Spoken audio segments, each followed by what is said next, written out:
Sean todos bienvenidos una vez más a su programa Biblia Libre Responde, un programa donde colaboradores y pastores de la Red de Apoyo Ministerial de Biblia Libre estarán respondiendo a sus preguntas del día a día.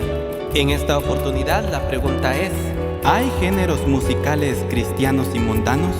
A continuación le doy la bienvenida al hermano músico de Vía Libre y administrador del canal Alal desde Colombia, Eider Escobar. Y sin más preámbulos, empezamos. Para poder desarrollar esta pregunta, debemos ver varios factores desde un punto argumentativo. Por lo tanto, intentaré resumirlo de la mejor manera utilizando algunas herramientas musicales y, por supuesto, la Biblia. Cuando hablamos de la música, debemos entender que el sonido es el conjunto de ondas mecánicas de presión longitudinal que viajan usualmente a través del aire o cualquier otro medio, sólido, líquido o gaseoso, produciendo una perturbación que es captada por el oído. De allí pasa a la cóclea, también conocida como caracol. Es una estructura en forma de tubo enrollado en espiral situada en el oído interno. Forma parte del sistema auditivo de los mamíferos. En su interior se encuentra el órgano de Corti, que es el órgano del sentido de la audición, y está dotado de células ciliadas que poseen estereocilios capaces de transformar las vibraciones del sonido en impulsos nerviosos que son enviados hasta el cerebro. En el cerebro ocurre algo que llamamos la FT, transformada de Fourier. Es un modelo físico-matemático que nos explica cómo nuestro cerebro interpreta el sonido en lo que llamamos música. Cada cerebro realiza una interpretación matemática de manera inmediata ante este sonido captado. Por eso muchas veces algunas personas parecieran oír cosas que otras no, ya que no todos los cerebros están tan prestos para la interpretación matemática. Pero al ocurrir esto, se genera dopamina, el placer cuando escuchamos una canción o música que es de nuestro agrado. Pero existe su contraparte, llamada amusia, que es cuando el cerebro no logra identificar los tonos.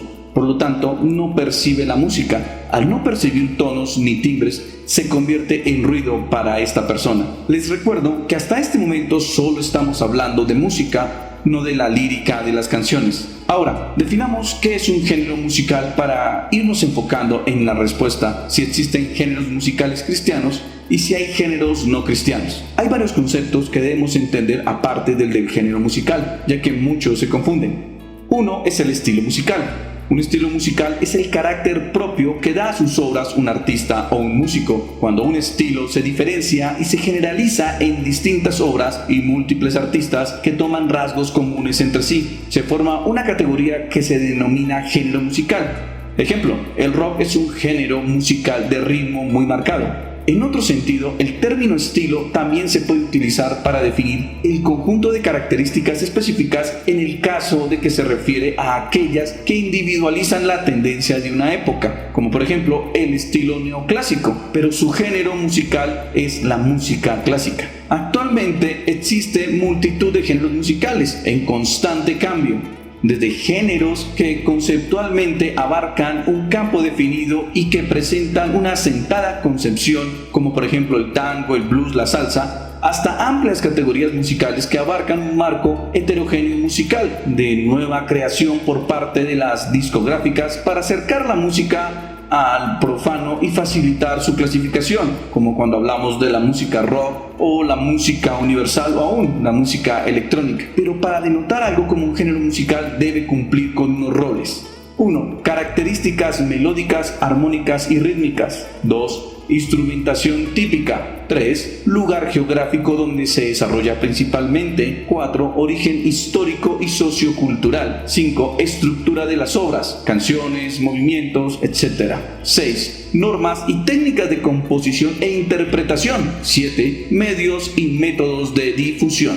Ahora, el término subgénero hace referencia a las características que determinan cada una de las variedades que se reconocen dentro de un género musical. En algunos géneros determinados, como la salsa por ejemplo, se puede hablar de salsa clásica, salsa timbalera, salsa romántica. Puede ocurrir también que en un estilo musical adquiera tanta fuerza que se considere como un género por sí mismo, pero mantiene las raíces del género del cual se originó inicialmente. Por consiguiente, los dos únicos géneros musicales existentes actualmente en la música cristiana son el coral protestante, que es un género musical a capela o con acompañamiento instrumental generalmente de 4 voces mixtas, introducido por la Iglesia Luterana en el siglo XVI para ser usado en ceremonias. Y 2, el gospel, el cual nace de una mezcla entre la música espiritual negra y los himnos protestantes. Actualmente estos son los 2 únicos géneros musicales que podríamos llamar música cristiana, ya que cumple con las características anteriores que ya habíamos dicho. Pero se preguntarán qué ocurre con la salsa cristiana, el reggaetón cristiano, el rock cristiano o el más popular actualmente, el worship. Todos ellos son subgéneros de esa misma categoría, como la salsa cristiana es un subgénero de la salsa, el rock cristiano es un subgénero del rock, y así sucesivamente. Pero el worship no es un subgénero, es un estilo, ya que se alimenta del rock alternativo y del pop rock, con sus sonidos ambientales y pads profundos, y su lírica enfocada al movimiento carismático, como alguna vez lo fue el estilo o el movimiento llamado alabanza y adoración, aunque entre ellos 2 hay mucha diferencia en su musicalización, lírica, vestimenta, puesta en escena, instrumentación, etc. Les vuelvo a recordar que solo estamos hablando de música, no de conceptos de qué es alabanza y adoración.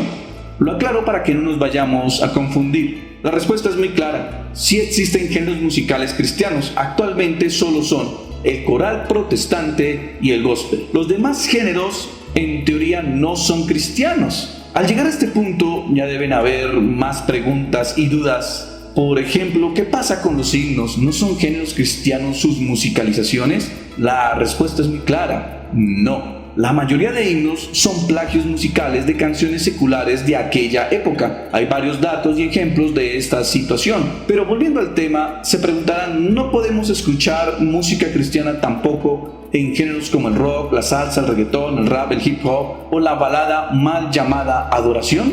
Por un momento, piénsenlo con lo que acabamos de escuchar. Pero ¿qué factor deberíamos considerar ahora para llegar a una conclusión? Si vemos estos conceptos de una manera lineal, técnicamente ningún género se podría usar. Aún en el gospel existen varios subgéneros, como el gospel negro, el gospel short, donde encontramos el funk y el blues, y etc. Pero también encontramos que una cosa es gospel y otra cosa es el gospel. Tienen significados completamente diferentes. Gospel podría ser cualquier cosa, desde un cuarteto sureño a himnos cantados por Elvis, mientras que el gospel es la historia ramificada con personajes que se basan en la eternidad del ser humano. En otras palabras, lo que llamamos el evangelio. Bajo este concepto, aún el gospel es afectado. Considero que aquí ya debemos entrar a hablar de otro tema que afecta en cuanto al gusto musical, que es el condicionamiento musical. En un experimento llevado a cabo con el apoyo del Instituto Nacional del Abuso de Drogas en Estados Unidos por J.E. Paulson y C.D. Glick, se encontró que las ratas, al igual que las personas, condicionan su comportamiento al escuchar música. Se había descubierto que las ratas, en condiciones naturales, es decir, sin drogas estimulantes, tenían una inclinación al silencio sobre la música. Los investigadores crearon un aparato que les permitía a las ratas controlar la selección musical a la que estaban expuestas. La selección fue entre Four Airs de Beethoven y Four Miles Davis. Y el silencio, tratando de investigar a fondo si se podía determinar si la música es un efectivo estímulo condicionado, contextual, y si había una preferencia sobre algún tipo de música o si las ratas preferían la música sobre el silencio. Los resultados mostraron que las ratas tienen una inclinación mayor hacia Beethoven que hacia Miles Davis. Las ratas, aún sin la droga, solo al escuchar la música de Beethoven generaban dopamina. Estos hallazgos demuestran que después de repetida asociación con recompensa, la música puede engendrar una preferencia de contexto, mostrando aún más evidencia que los contextos generados por la música pueden generar comportamientos de búsqueda. En otras palabras, el condicionamiento musical busca en nuestros recuerdos y genera diferentes emociones según lo que hemos vivido en este condicionamiento. Por ejemplo, estamos acostumbrados que en nuestras iglesias locales, siempre que se hacía un llamado al altar o a ministrar, pasaba el pianista y tocaba una melodía suave, y de tantas veces que hemos escuchado esto, nos condiciona a creer y a pensar que debemos sentir algo profundo mezclado con tristeza y nostalgia, sin importar aún que se diga al frente, así lo que se esté hablando en realidad no sea interesante o no posea profundidad bíblica. Por eso cuando escuchamos algunas canciones nos transportan a momentos vividos como románticos, tristes, momentos de alegría, de victoria, etc. Por consiguiente, hay géneros musicales que nos llevan a pensar en situaciones no cristianas, según el contexto social y cultural, como por ejemplo el tango cristiano. En alguna ocasión conocí a un pastor que le encantaba el tango cristiano y decía que el rock era completamente demoníaco, aún el cristiano, ya que sus inicios eran de rebeldía. Pero cuando investigamos el origen del tango, resulta que el tango es prostibulario, relacionado con la venta de bebidas, con los famosos cuartos de las chinas cuarteleras y muchos prostíbulos organizados a partir de 1870. Alguno pensaría, para mí el tango está bien, ya que no tenía este concepto o no conocía esto.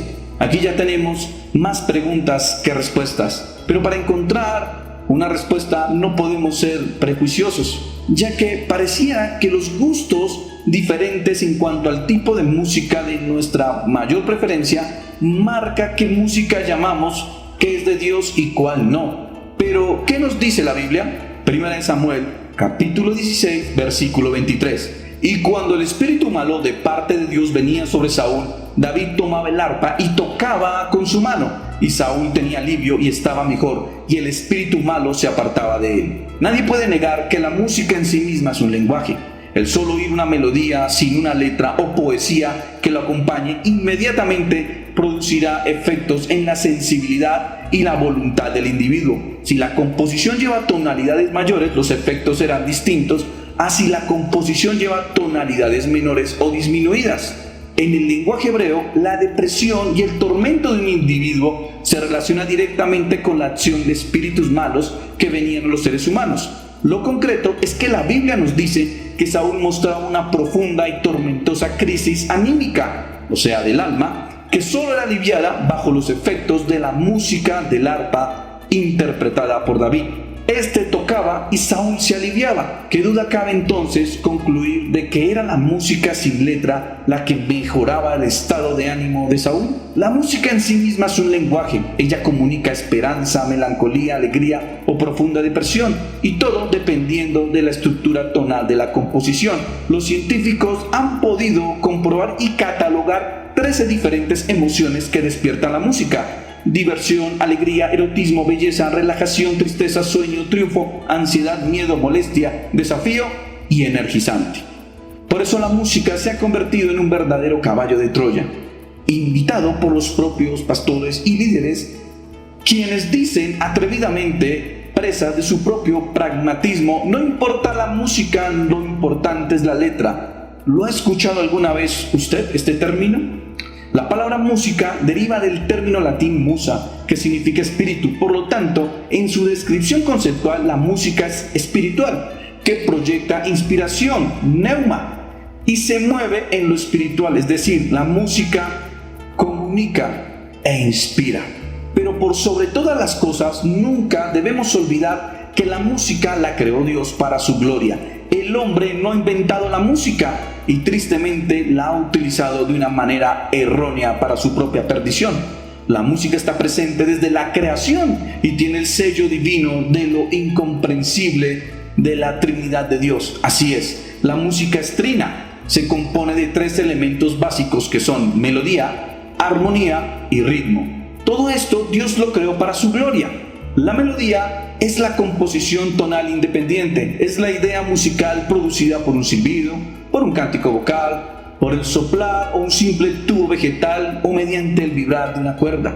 La armonía es la reunión de distintos tonos que juntos adornan agradablemente al oído la misma melodía previamente establecida. El ritmo nos indica la pulsación, la métrica, la velocidad de la composición creada entre la melodía y la armonía. Pero aún así, encontramos canciones supuestamente cristianas sin armonía, sin melodía y aún sin ritmo.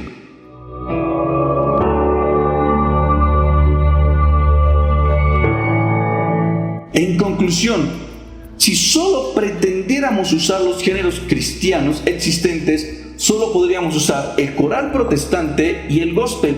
No podríamos cantar canciones como «Cuán grande es Él», ni «Eres todopoderoso».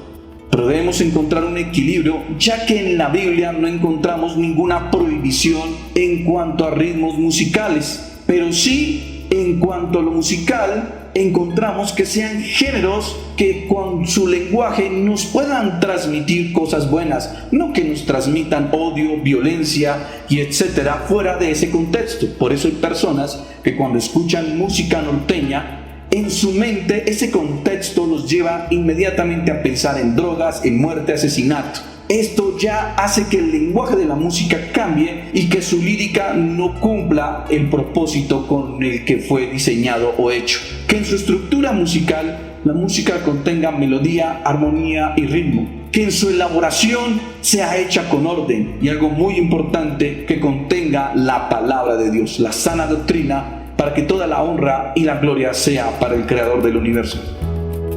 Muchas gracias por habernos acompañado al final de este programa. Les invito a que nos regale un like y se puedan suscribir a este canal y activar la campanita para que no se pierdan el próximo programa. También pueden enviar sus preguntas a preguntas@biblialibre.org. Toda esta información, además de los canales recomendados de Sana Doctrina, los podrá encontrar ahí abajo en la descripción. Un saludo y hasta la próxima.